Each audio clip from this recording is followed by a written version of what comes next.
Magpakatatag ka. Ako po si Father Fiel Pareha at ito po ang ating segment, ang Daily Devotion, na kung saan tayo po ay magdarasal, magbabasa at magninilay kasama ng salita ng Diyos sa buong taon. Manalangin tayo. Sa ngalan ng Ama, ng Anak at ng Espiritu Santo. Amen. Halina, banal na Espiritu, iwanagan mo ang aming puso at isip nang maunawaan at may sa buhay namin ang iyong salita. Amen.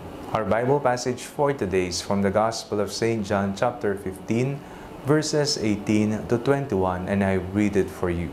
If the world hates you, be aware that it hated me before it hated you. If you belong to the world would love you as its own. Because you do not belong to the world, but I have chosen you out of the world. Therefore, the world hates you. Remember the word that I said to you. Servants are not greater than their master. If they persecuted me, they will persecute you.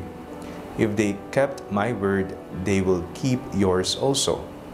But they will do all these things to you on account of my name, because they do not know him who sent me.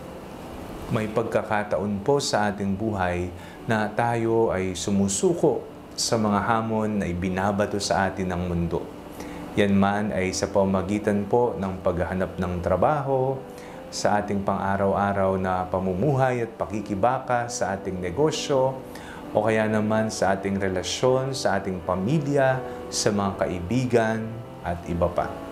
Lahat ng ating pinagdadaanan dito sa mundo ay nagiging karanasan natin na humahamon sa atin, sinusubukan tayo upang ipakita kung sino tayo. Ngunit sino nga ba tayo? Tayo ay pinili ng Diyos. Nasabi sa ating pagbasa, because you do not belong to the world, but I have chosen you out of the world. Tayo ay hindi para sa mundo, hindi tayo makamundo, kung hindi tayo ay makadiyos para sa Diyos, sapagkat pinili tayo ng Diyos. Tayo ay dumadaan lamang dito sa mundo, nabubuhay at mayroon po tayong oras na nalalabi dito sa mundo. Ngunit hindi tayo para sa mundo, sapagkat tayo po ay para sa Diyos. Kaya ang mensahe sa atin, magpakatatag tayo. Sabi nga ng ating binasang Ebanghelyo, servants are not greater than their master. If they persecuted me, they will persecute you. Kung ako na Diyos, na Panginoon, wika ng Panginoong Jesucristo, ay pinahirapan, papaano pa kaya kayo? Pahihirapan din kayo ng mundo.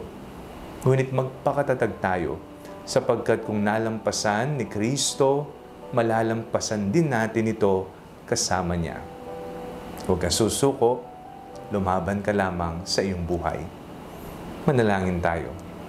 Panginoong Jesucristo, bigyan niyo po kami ng katatagan sa aming pamumuhay araw-araw. Huwag sana kaming sumuko sa mga hamon na binabato ng mundo, kundi maibigay nawa namin ang aming sarili sa aming pagsamba, pagmamahal at pagkilala sa iyo ng lubusan. Alam po naming tutulungan niyo po kami. Amen. Sa ngalan ng Ama, ng Anak, at ng Espiritu Santo. Amen. Huwag po ninyong kalimutang i-like ang video nito. Mag-comment po kayo and share it with your family and friends. Ang Panalangin Bago Matulog ay may sariling Facebook page na po. Huwag niyo pong kakalimutang mag-like at mag-follow dito, and do not forget to subscribe to our YouTube channel.